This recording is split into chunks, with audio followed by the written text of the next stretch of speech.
Hey, welcome everybody to Two Drunk Dudes in a Gun Room. Hey, today I've got Audrey and Jonathan with Bourbon Battle Buddies. How you guys doing? Thrilling. I know we've had an interesting conversation backstage about bourbon. It is quintessentially the best thing in the world. Yeah, I mean, you guys have made me feel like, I thought I knew a little bit about bourbon until today. Now I feel like I'm the student learning again. But that's the fun part about it. Like, I enjoy the learning process about learning where it all comes from. You know what I mean? There's more. Oh, yeah, absolutely. But I mean, that's the purpose of bourbon. It's a socializing drink. I mean, that's the point, is to get you around friends and to share it and have conversation. Yeah, they always say that, bourbon is a stepping stone, right? And for me, I'm always interested in the next pour. They always say, well, what's your favorite, right? So, of course, I'll always start with a Blanton straight from the barrel or gold, right? Those are kind of like my standards, right? But the magic of bourbon, and especially veteran-owned distilleries, is exploring something that hasn't been explored before.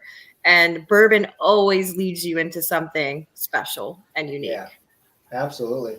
So I know your podcast is coming out here real soon with their first episode. So how did the name come about? Let's start with the name, because I love the name. When I seen it, that's what literally attracted me to the Facebook page, and then asking to have you guys come on the show. So how did the name start? I'd say probably about a year ago, maybe. I was doing some YouTube stuff around whiskey, and I just kind of felt like it was kind of lacking, right? Because I love doing the whiskey part of it, but there was a part of me that was wanting to do something bigger, something more. And I was getting into the veteran world. I mean, I've been out for a while. I've been out for 17 years. So there's a lot of that I've lost contact with over time, right? Yeah. So I started getting back into the veteran communities and trying to figure out where things were headed. And I realized I wanted to do something. I still wanted to do the YouTube, the podcast, all that stuff, but I wanted it to be more centered on veterans. And so I came up with the name Bourbon Battle Buddies because it was a way of combining. Basically, it's everything the podcast is about, right? We love great bourbon. We want to sit down. We want to have a conversation. We want to share a passion, but we also want to uplift with positivity and motivation and information, and just open up a conversation about not to be okay, and just get people more comfortable with talking about mental health. And that was my way of giving back. And through the whole course of all this, getting into the veteran community and the whiskey scene, I've seen Audrey on both ends of that spectrum, and actually I reached out to her to come on to the People's Patriot Project podcast, because there was some interest in where her foundation was coming from. So I reached out to her, and we kind of just built a relationship from there. And I realized that she would be a great asset and a great battle buddy moving forward. So I asked her if she would join me on the Bourbon Battle Buddies podcast, and it was the easiest question I think she ever had to answer. Bourbon, veterans, my veteran family, like twist my arm, like sure. I could talk about bourbon. That's really a military owned craft, and get the ability to have people who are struggling with mental health illness, PTSD, being able to really talk about it, get down deep, but then keep it light. The true facts is that when you become homeless, you're 90% of killing yourself, right? You got that 90% chance of just dying. And there are extreme amounts of homeless veterans in this country. And the VA is not doing enough right? People are getting turned away if they're 100% service connected. They're being told that they are over income. And at some VAs, they're using money from the discretionary fund, which has over $100 million, right? So we know that we could get veterans with vouchers, and some VAs are really doing that. Other VAs are turning veterans away. And we know that when you get turned away, it is a death sentence, right? Yeah. So we just have to do better. We have to save the lives of our brothers and sisters here right now. And the fastest way to do that is to let them know that there's somebody there to talk to, right? That we are always going to be battles, no matter what, right? And I don't have to know you, right? I don't have to know you, Donald, right, at all. But if you need me, right, that bond, that enlistment oath that we signed, that we're going to defend the Constitution, but most of all, we're going to defend each other, right? Yeah, absolutely. So we got to do that mentally, right? We have to let them know that PTSD is real and that most of us have it, and that it's okay to talk about it, and it's okay to get help, and it's okay to be encouraging to get help, but we got to stand shoulder to shoulder and make sure that we are ending veteran suicide. That's just it. And if we could use bourbon whiskey for good, like I do my nonprofit, we do fundraisers centered around whiskey tastings, right? Mm-hmm. So we're allowed people to connect into the taste and the craft of whiskey, reminding them that this is a field that veterans helped create, that the founding fathers had their hands into, right? And that there's a whole path for veterans to come into and learn this craft. But there's also another point where you're allowed to be mentally okay. You're allowed to say that you want to kill yourself, right? You're allowed to say, I have suicidal ideation. It's very important for us to actually start getting after these topics, because the sooner we can say that this is how we feel of ourselves, and this is the steps that we took, and it might not be your steps, but this is a path forward to get out of darkness. Yeah. And let's do that. Right. Let's do that, because we need to start talking about it. We got to save lives. Yeah. And the healing doesn't start until, like you said, until you admit that that's where you're at.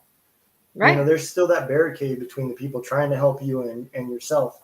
So until you actually come out and say it, this is how I'm feeling, this is what I'm thinking about doing.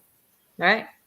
That healing doesn't start. So absolutely, it is extremely important to say it. And it's extremely important for the people that are trying to help you to not be afraid to ask it, to just come out and say it. Are you thinking about killing yourself?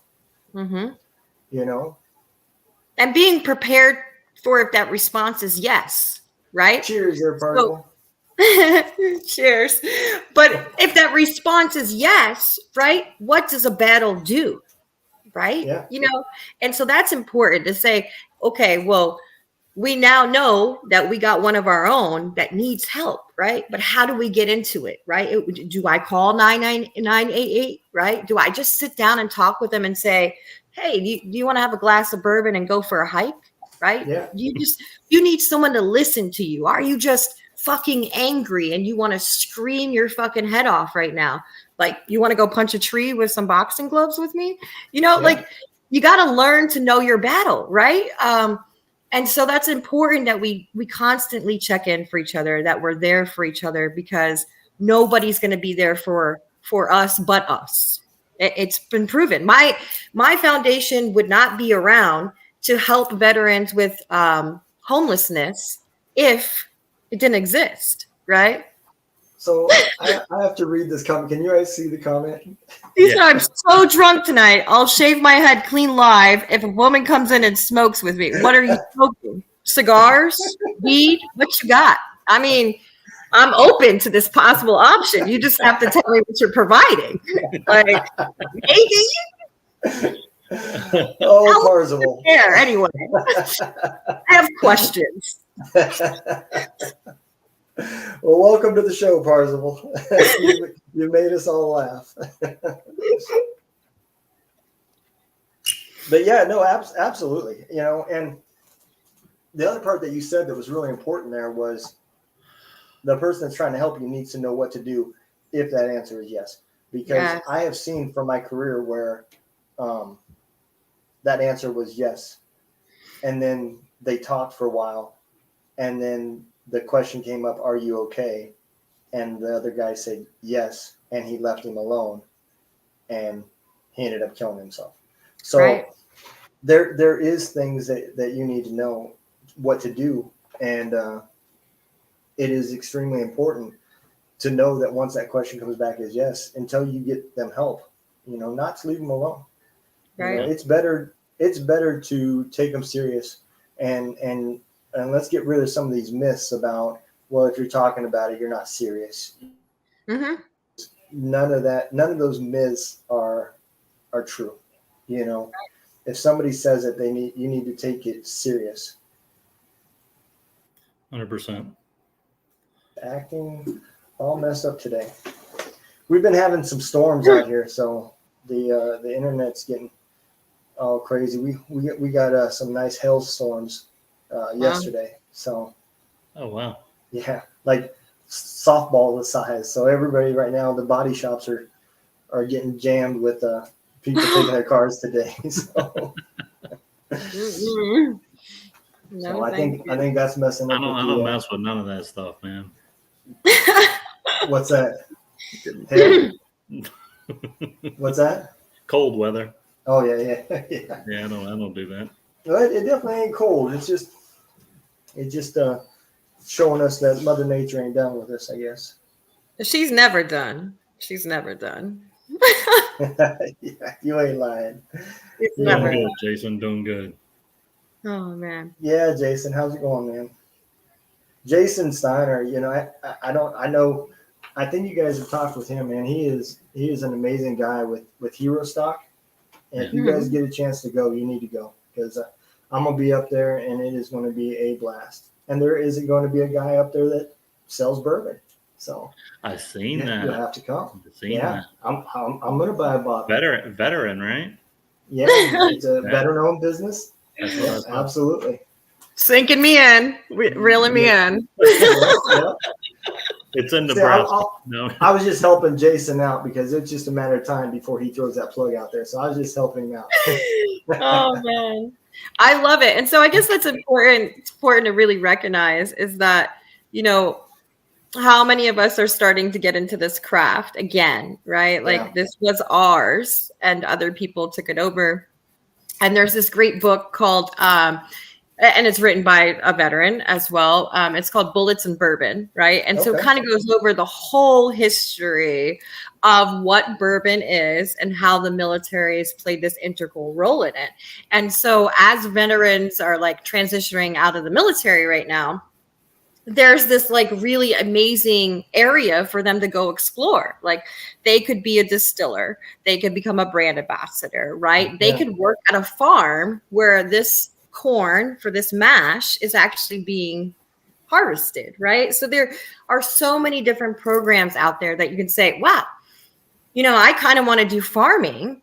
And maybe I want to grow some to help a distillery. That's another veteran owned distillery. And so there's a way for us to start building the blocks again to this magical craft of bourbon that can be completely veterans, completely us. Right.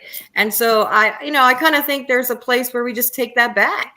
We take back what the juice looks like, right? Yeah, we start bringing back our pre-prohibition juices that have been lost by the wayside, and we start making something new that's quintessentially us, like that's us.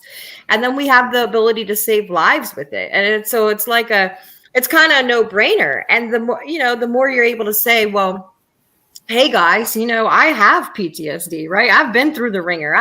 I've put a Glock 17 in my mouth and pulled the trigger, right? And I'm still here, like the gun jammed, right? So I'm supposed to be here to let you know, like, I've been in that dark corner that you have been at, right? Wow. I've been there. I'm alive. I shouldn't be, but I'm alive, right? And so I don't want you to suffer like I did. I don't want it, right? So my foundation and using board sport therapy, like snowboarding, we do cognitive based therapy for like 20 minutes. We just talk about your stuck point for 20 minutes. That's it. And then we go put ourselves on a board, right? It could be a one wheel, a surfboard, a snowboard, we could hike, right? But we have to release trauma through movement. And the biggest thing that veterans do is we disassociate from our pain. We're trained to do it, right? Yeah. And then it comes to PTSD and we're even worse with it, right? So we have to get veterans back into situational awareness readiness, right? We can't have a veteran that disassociates from their pain. So we're allowed to come together and heal together, right? And this is something when we were in the military together, we had PT together, we ate together.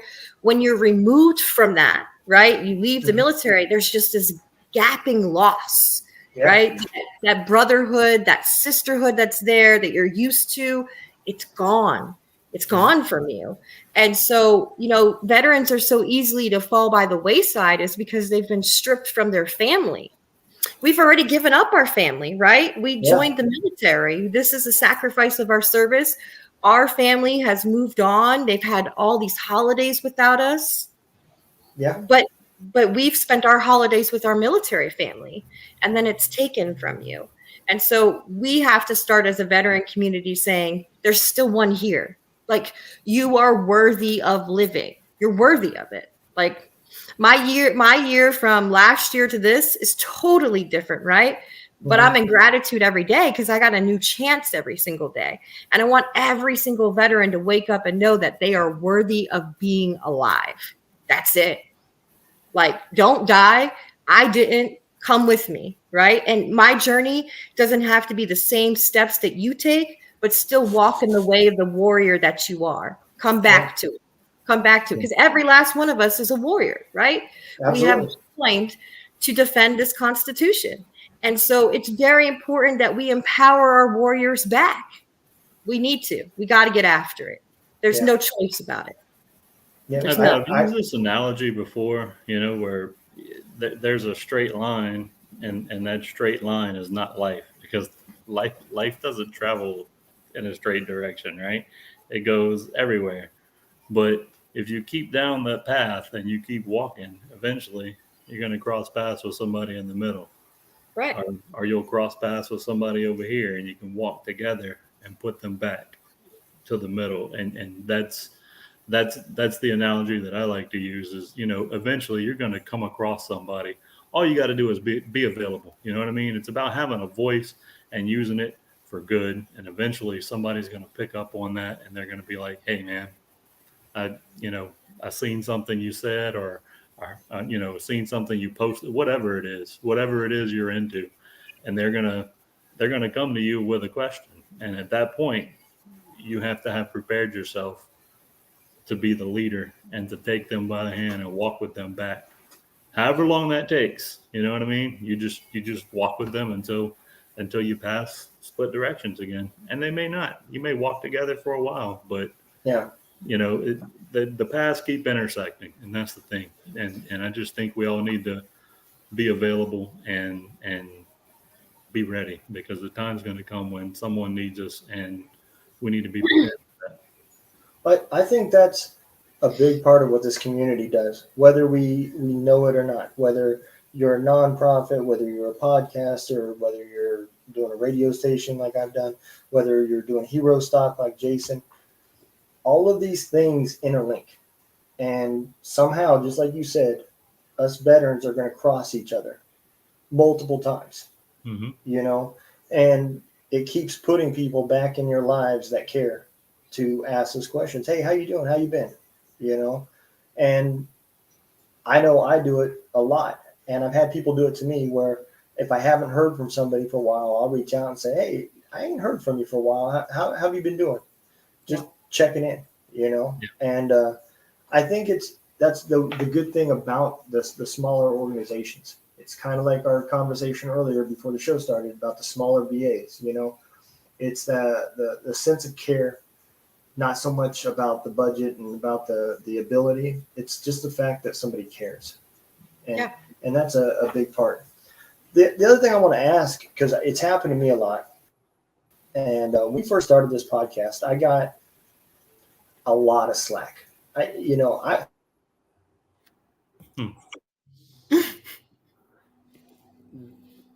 Yes. You kind of skipped it for a bit, but You guys back? where this is headed. We're Kinda still here. froze up for a bit. You're quite frozen though. It looks good with the weapons in the back. I'm not gonna lie. Yeah, I don't. Man, this is the first time it's ever done it to me too. I don't know why it's doing it. It has to be something to do with that storm that came through.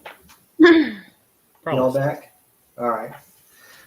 So, I caught a lot of slack. As soon as people see my name, 2 drunk dudes and a gun, you don't know how many people hit me up and said, oh, great. Let's just give a bunch of depressed soldiers depressants. And I'm like, depressants? Jonathan, you're about to fuck this question up, right? Yeah.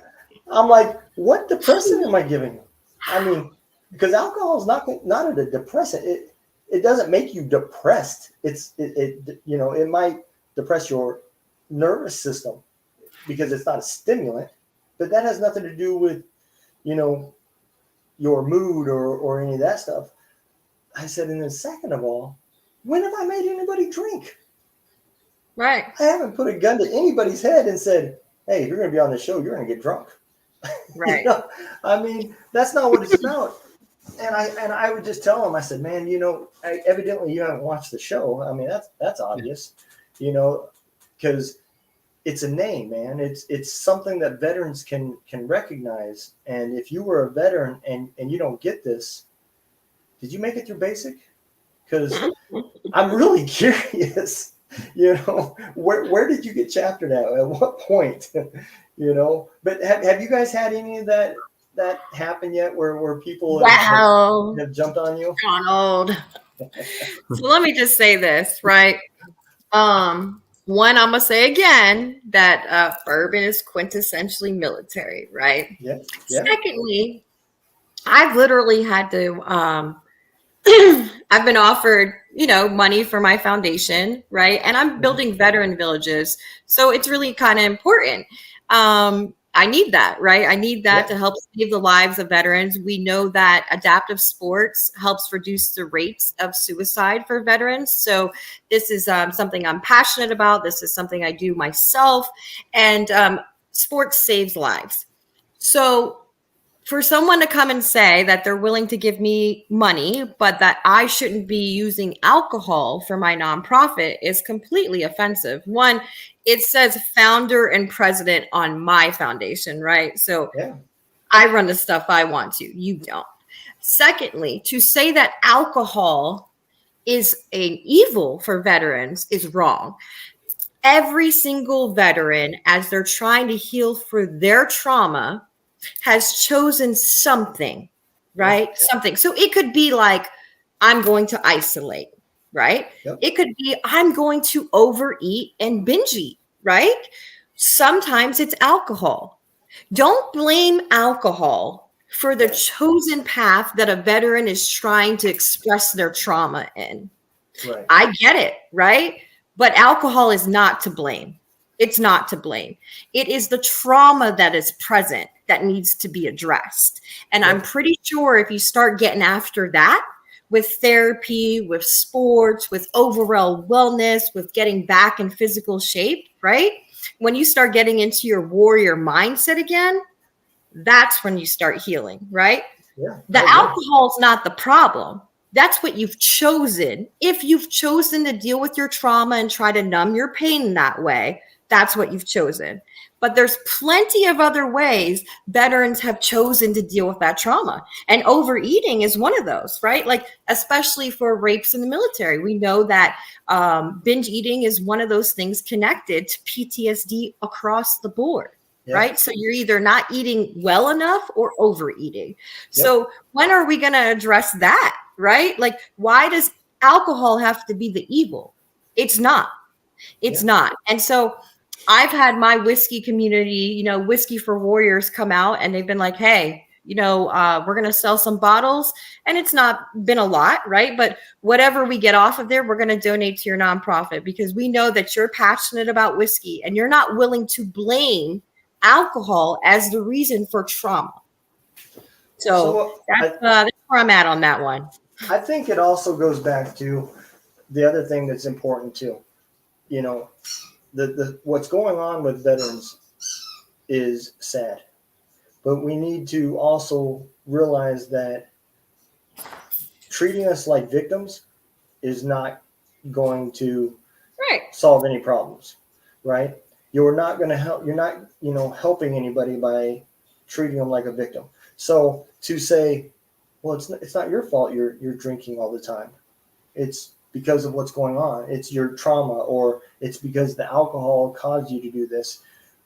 I get it. You made a choice to deal with it, but at some point you still have to deal with your consequences. And that too is part of the healing. We had this conversation on another show a while back. If another way that people deal with this is through substance abuse.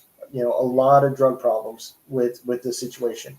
And when you try to help somebody that's addicted to drugs, you can't go into it expecting that, oh, they decided they're going to get off of it and they're done. They're going to fail. It's going to happen. I've had family members that have tried several times. I've been there and I've been supportive, and all I say is, let me know when you're ready to try again. Well, see, they might not even know, right? Because if we're not even getting down to the fact of why somebody's being triggered, right? Yeah. Like, hey, why are you deciding to overeat? Why are you deciding to go for that bottle? And it could be like, I smelt something and it triggered a memory back. I had a flashback and I don't want to fucking deal with that memory right now, right? Like I don't even want to mentally go in. So we're not even helping veterans self-identify triggers, right? And it takes a long time as you start breaking down the PTSD, your layers of triggers, right? And you're like, okay, now I know this trigger. I've solved that, right? It's not going to fully go away, but I've been able to eliminate that. So what else in this bucket of, burdens that I'm carrying with me do I need to go tackle? And so we have to teach veterans how to start identifying triggers. Yeah, I think that's a big part too, because when I got out, like I said, I obviously had PTSD when I got out. Right. I didn't just stumble at Walmart and fall into it. But I didn't know that I had it, and I didn't know that I had the problem. I was that guy that said, there's nothing wrong with me. Everybody else is fucked up. It's not me. Right. And I probably chose the wrong career. I couldn't find a job when I got out. So I started a trucking company, which didn't help because I put myself in a truck in a small isolated area, driving 650 miles a day by myself 6 weeks at a time, doing nothing but thinking. So it allowed me to get further and further in my head, and things just escalated and it got worse and worse. But like you said, until there was a breaking point and I was forced to go get help, learn what was happening to me, I didn't know I had an issue, and the things that I was doing to me felt normal. Coming home from work, eating my meal, and then going to the bedroom and leaving my family out in the front room because I felt comfortable by myself in the bedroom. I didn't want to be around anybody else. That's what made me feel normal. It felt good because I spent the last 68 months basically deployed by myself, So, yeah, that's what, it was bothering my family, but I didn't know it. So until you identify those things, just like you said, you can't even begin to treat it, Right. And I think that's another reason why the VAs and the Army and the government really doesn't want to just open up that wallet to fix the problems, because they do know how big this problem really is. You can't just offer substance abuse and think you're going to fix it, because you got to fix why they were using in the first place. Okay, well, then you fix that, but they're homeless, so you got to fix why were they homeless in the first place. It's a chain that takes you back to the military, where when you got out, that's when things fell apart. And they've got to solve all these little problems along that way. And it's not that it's not solvable, because it is solvable. They just don't want it. Really? 100%. It's going to be expensive. It's going to be hard, and it's going to take people that want to do it. And I think that's where the smaller mom and pop nonprofits and stuff like that come in. We know the true cost of war, right? Yeah. And our federal government does as well. But sometimes it's been like, let's throw this appropriation money here and see if this works, right? And in other spots, we know that money is not being correctly spent to help save the lives of veterans. We know that these things are failing. Otherwise, all of our nonprofits wouldn't be in existence, right? Like if this was doing the things that they were supposed to do. So being able to fundamentally change the leadership and making sure that it's a centralized, strong veteran leadership that understands the problem from within and without, right? We know that this is PTSD is defined as a single traumatic event. As far as I'm concerned, every veteran has complex PTSD, right? Yep. That means that we have had multiple traumatic events that happen to us. So the treatment for that has to be addressed as a complex PTSD. And, they don't know what to do because there's so many of us dying, but they literally, from this war period alone, had 20 years to figure that out. And the numbers have increased of who has been killing themselves. Then we have a significant amount of active duty personnel that are committing suicide, right? So we know that PTSD is happening while we're in service. So addressing it both on the active duty end, right? Catching it, saying, okay, we know we need to implement a mental health program, a wellness program, like 1 day a week, just like we run PT together, that we mentally re-heal the warrior, because the warrior needs to stay in the fight, right? We know that our rates of retention in the military are extremely low. People signing up for a volunteer force are low as well.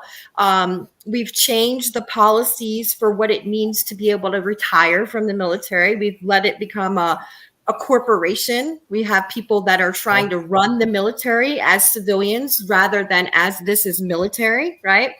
And we have to address it there, because we cannot continue to allow people to transition out of the military and flounder on their own, right? We have to address this in both spots, because if we don't, we're going to keep killing the military from within. And that means we are weakening our country, which just literally weakens our documents that we've sworn our lives to.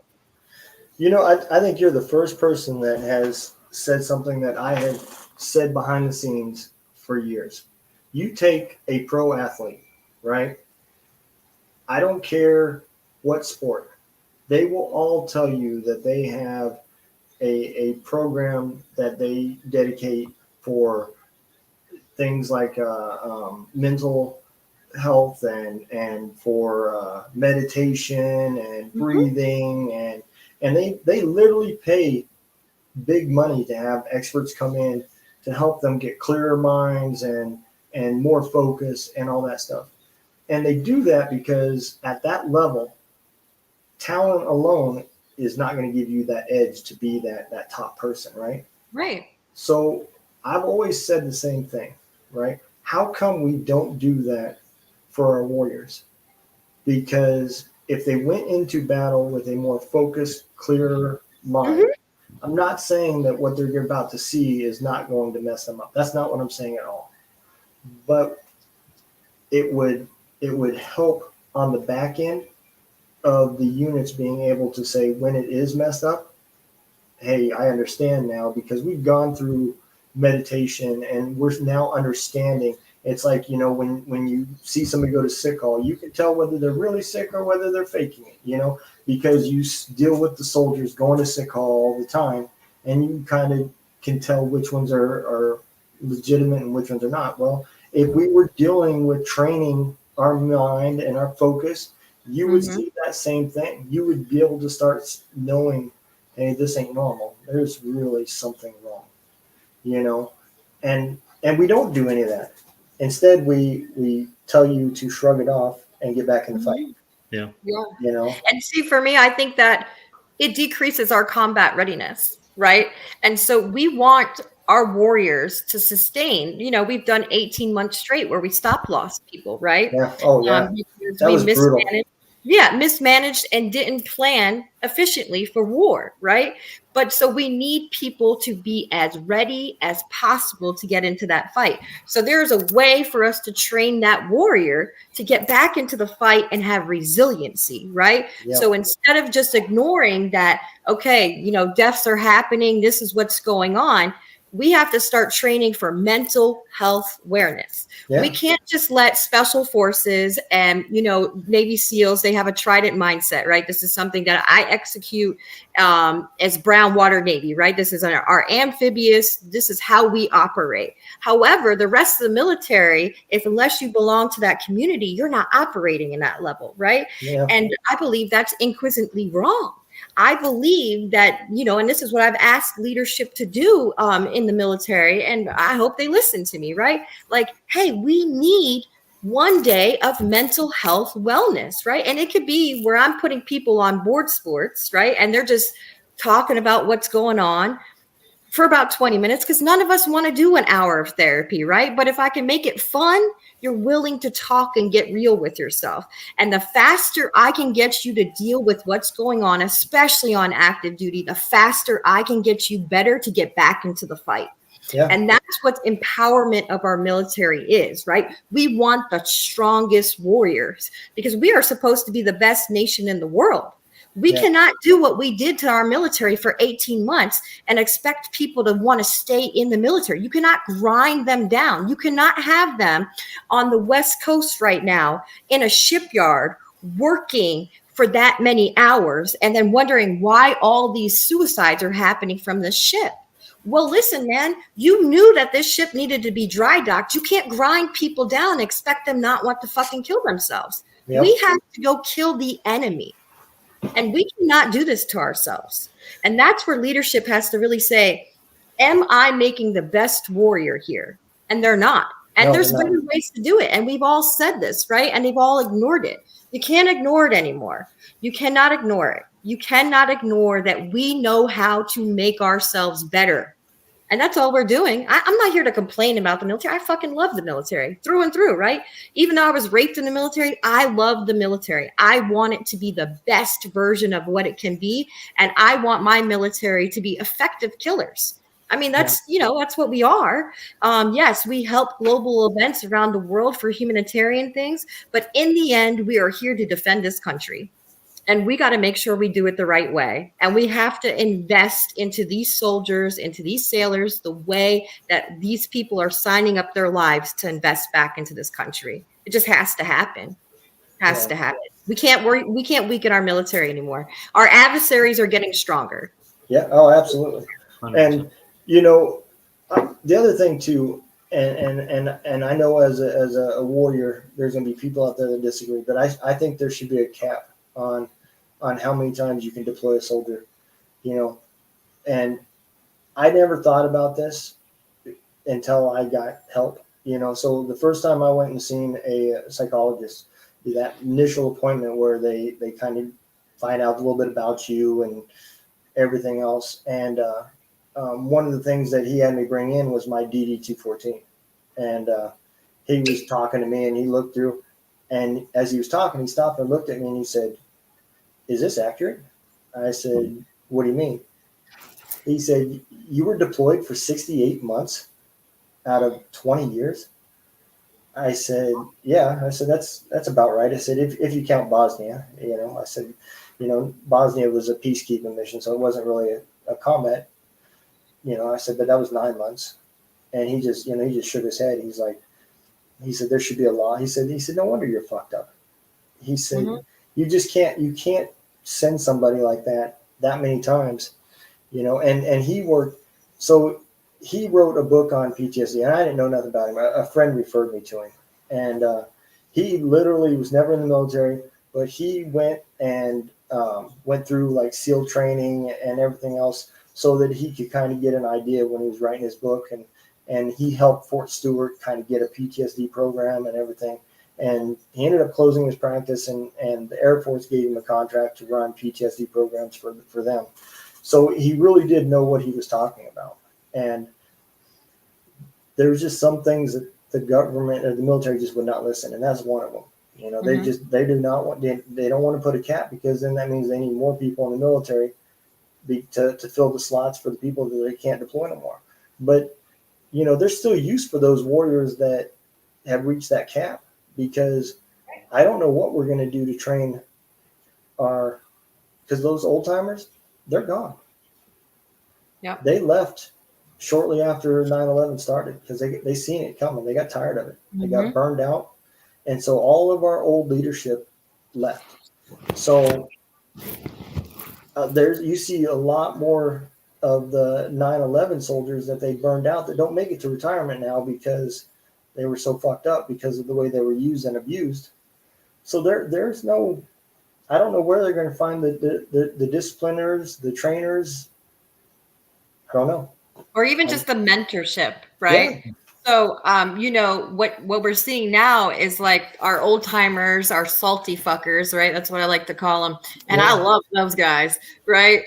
They're just salty as they come. And you're like, man, you've been in the Navy for a long time, right? But it comes with this pocket of knowledge and mentorship, right? So even now in this, we've lost this mentorship, right? We don't do that anymore. So like we just have service members just navigating this system without mentorship. And I just know that, you know, I had a CO that was very influential in my career or where I wanted to go in life. I graduated from Penn State, you know, because he gave me, you know, hey, go to Penn State. You're worthy of this, right? Yeah.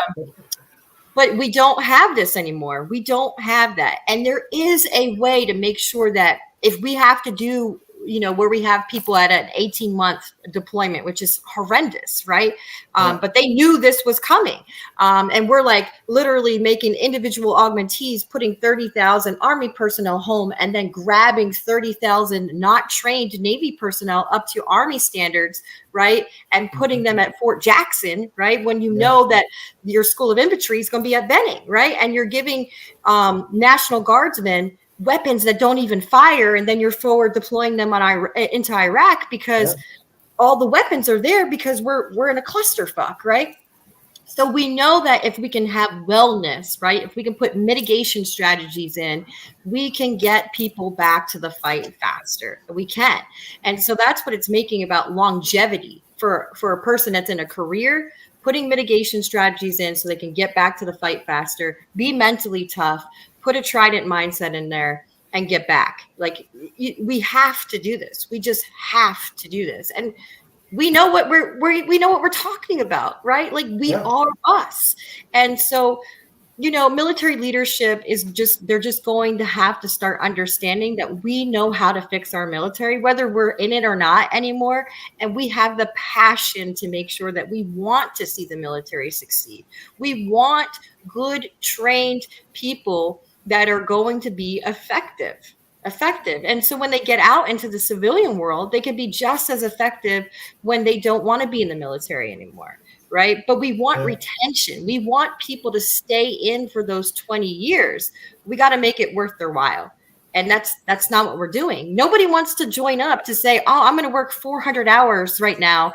And then, you know, like that, all that does is say, I didn't fucking sign up for this shit. Fuck this. As soon as I got my 4 years, I'm getting the fuck out of here. Like, you know, that's not going to create the mentorship that we had before 9/11. Well, and we haven't even talked about yet. So, you know, for anybody out there that never deployed or isn't part of the military, so it's pretty normal when you come back from deployment. That first week, you work half days. They don't want you just thrown right back in with your families and given a free rein with your families. They monitor to make sure there's no problems going on at home. They don't allow the people in the barracks to go out that first week. They have to stay on base, you know, because they know that you're going to go drink, and they want you to drink on base until your body starts getting used to alcohol and all that stuff again, right? But then the pandemic came, and all these guys were still deploying and still returning, except now you don't get no leave. Yeah. Yep, you're going to go to work. And so for the next whole year, nobody could PCS. Nobody could go on leave. They couldn't go home to their moms and dads for Christmas because they were treated like a collector's item that they didn't want to get damaged. Yep. You know, you weren't treating them like people anymore. All you cared about was the image of what if our soldiers get COVID? How will that make us look? You know, and I do feel that's the way it was about. You know, I don't personally have an opinion on the shot or any of that stuff. That's not my point. My point is you took their freedom away to use their leave, which is time to digress. You trapped them and said you're going to go to work every day, but you're not going to be able to go home. We're going to allow you to mix and mingle with everybody here, but you can't go on leave to go back to your hometown to go see your family. Mm-hmm. You know, and I think that's bullshit. And you know, in a way, I kind of felt bad because I was kind of saying a prayer to myself, saying, "Thank God I'm not in no more," because this is just, you know. And I seen it. I was one of those salty NCOs, like you said, that I was just like, I'm done with this shit. I said, you know, when it gets to the point that you're driving to work wishing a fucking deer would run out in front of you, so you got an excuse not to go to work anymore. It's just not fun. It's not fun no more. Right. You know, and it had nothing to do with the soldiers. You know, I joke because I say the recruits that we were getting, it turned me into a professional babysitter. But the realistic was, it was the politics. It was the way we treated soldiers. And when I got told I had to rate my soldiers from who was the best and who was the worst, and I couldn't have any ties because those are the ones that were going to be determined whether they could reenlist, and we only had so many slots, and you know, good soldiers were being hand shook and said, well, there's just no more room for you. Thanks for serving. Have a nice day. And their career was over. I was done. That was the end of it for me. Ever, right? Yeah. Yeah. I was there when the Navy started to kick people out for being too good at their job. And then, you know, years later, they were like, well, we have a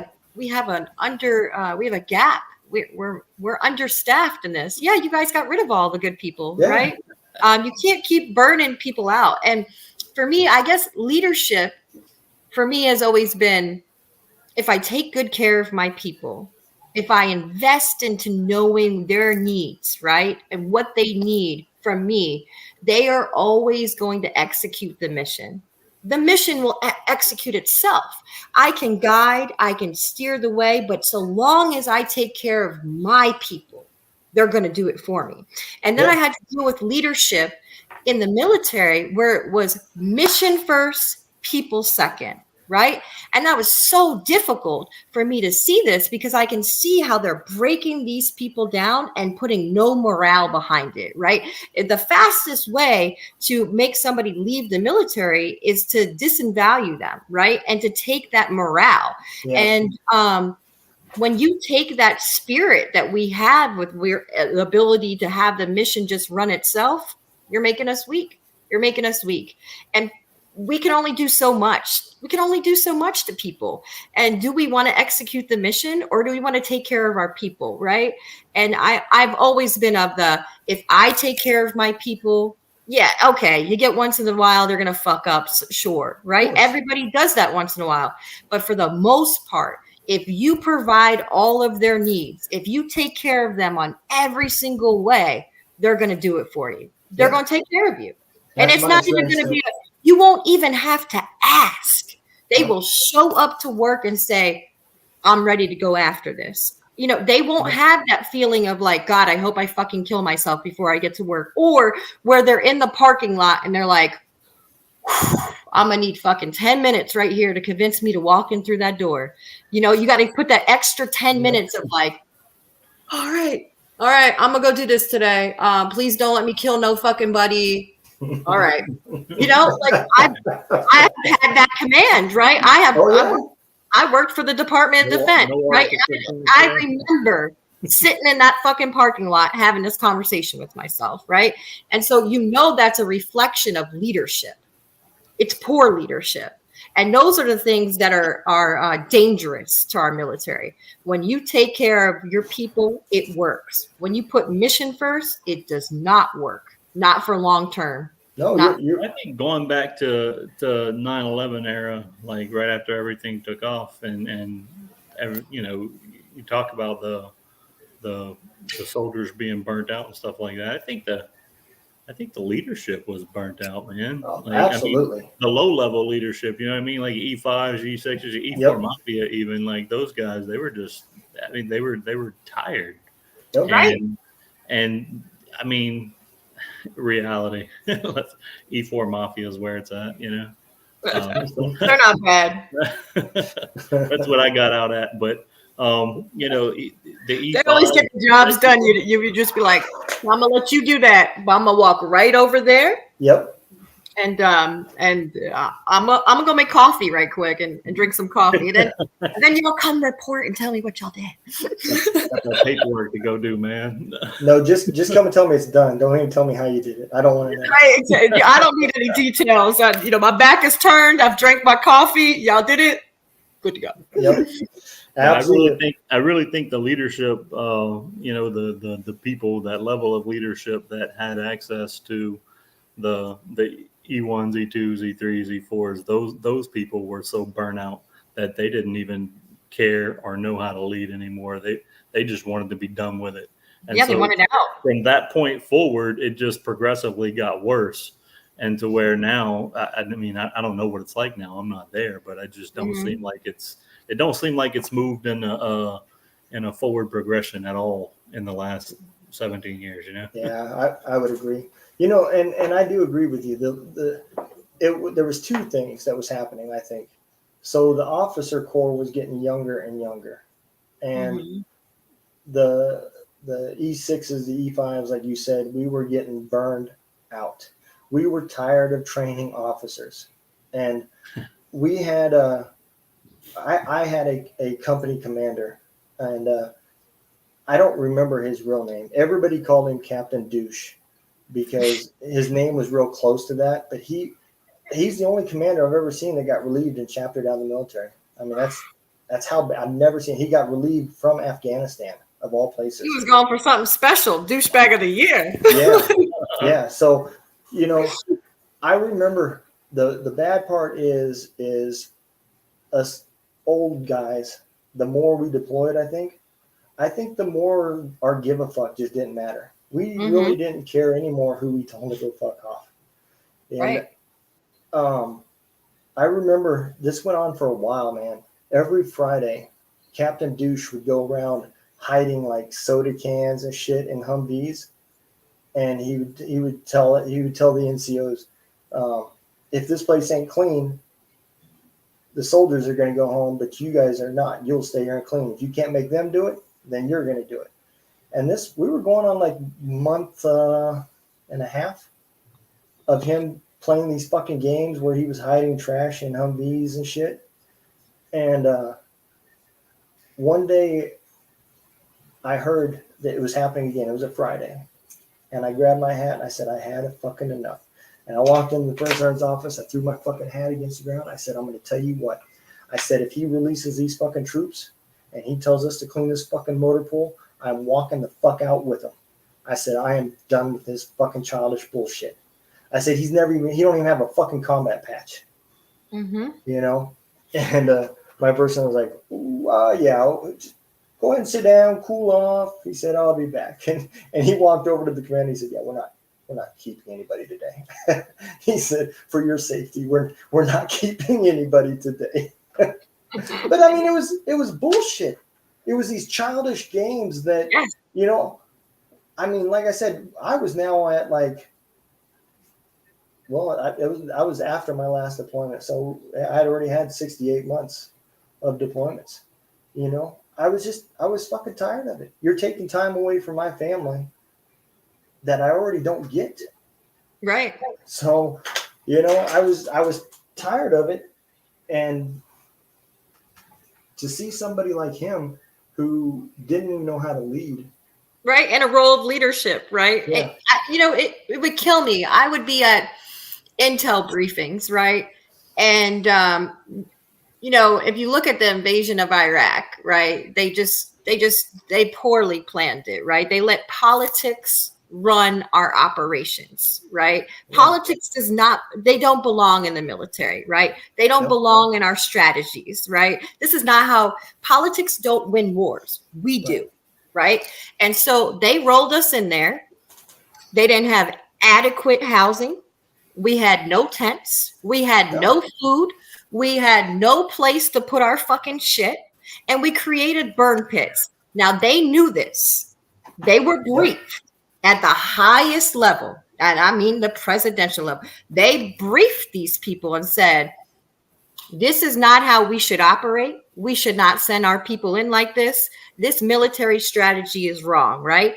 Again, politics plays into this. So now we have how many veterans that served that are dying from cancers from these burn pits? But they knew this. They knew this. They self-created this. So then they allow leadership to be in place that's political. And that costs lives. That costs lives when we were in our invasion, right? And it's costing lives on the back end. People are dying from cancer because they made the decision to let politics play. Yeah. And so we need leadership where we say honor, courage, commitment, our core values, how we operate is based on that. We don't pay attention to politics, right? Yeah. We execute our missions. We take care of our people. We make sure that everybody that we possibly can comes back as whole as we can get them. Yep. We don't do that anymore. No, and so, right. We have leadership that has to be changed at an officer level, right? When I trained over 700 officers before they went into the fleet. They had to come to one of my classes before they got command of their ship, right? And the arrogance with some of them is ridiculous, right? Because they have this pompous attitude that's been instilled into them where they believe that they're training, they're smarter, right? Yeah. And I'm sorry, I'll take an NCO any day. Oh yeah, I would take that experience, that saltiness any single day to help lead the mission, right? Yep. And so even within the military, we have allowed division, right? Yep. And so, yes, it's one thing to be an officer and be able to say, okay, the decision ultimately lies with me. I will make this decision, right? I'm in this leadership role. I will execute this way. But that is not the way to lead, right? Okay. The way to lead is to always listen to the input of every single person that is valuable at that table. So if an E3 comes to me and says, hey, I looked at this way, and I know LT is over here saying this shit right here, but you do know that the parts, right, that for that, it's not going to be available for 3 days. So if we go and run this op right now, we're going to be stuck. And if that happens, we're fucked. The enemy can get to us very easier, right? But this guy is so LT, he's like, oh, I need a ribbon, right? Yeah. I need to be able to say I did something, right? But meanwhile, your E3 is saying, that's going to put us in a position where we could die, right? So does old boy need a ribbon, or do we need to keep our unit intact, right? Yeah. And so that's where leadership is invaluable. Like just degrading somebody based on their rank rather than their knowledge set is ridiculous. That's got to be taken out of the military, right? Leadership and how we train our officers and our enlisted, it fundamentally has to be changed. It has to. Yeah. No, I completely agree. I completely agree. So tell everybody a little bit about where they can find your guys' podcast. Where's the main platform that you guys are going to be listed on? Right now, we're putting out. We've already done our first episode. We pre-recorded. It'll be released on Thursday, and we got a couple of video clips going up on Facebook at Bourbon Battle Buddies. Okay. I believe Audrey's putting them on her social media as well, Blanton's Bay. Okay. So we've got little clips going up, but the podcast will be available on YouTube and Spotify and wherever Spotify decides to send it to. Okay. But we're releasing it through Spotify, and the video portion of it will be available on YouTube this Thursday. Okay. And I will make sure when I air the audio version of this, I will include the links in the description down there. So I'll pull them from y'all's YouTube channel because I have subscribed. So. So you were Thank number you. 3. You know what I don't know what number I was, but I did subscribe. I mean? You were lucky number 3. What? Cheers to that. Absolutely. See, I got in early, man. I got the good seat. Yeah, It's only up from here. It's only up from here. Absolutely. you'll be known as one of the originals now. The original OG founding fathers. That's it. I'm the OG. We'll call me OG Salty. I'm down. That needs a T-shirt. You should totally get that. Absolutely. Well, I'll tell you what, I appreciate you guys coming on. This has been a great time. We need to do this more often so we can just have a reason to drink. I mean, not that I need one. But I never need a reason. Sailors don't need those reasons. I know that's different in the Army, but if you come on this side, you don't need reasons. Yep. Step Go on and over hang on to for the a dark second. side. Let me end this live, and then I'll get with you guys. Thanks for joining me. Thank you for having us. Yes, absolutely. It's been a blast.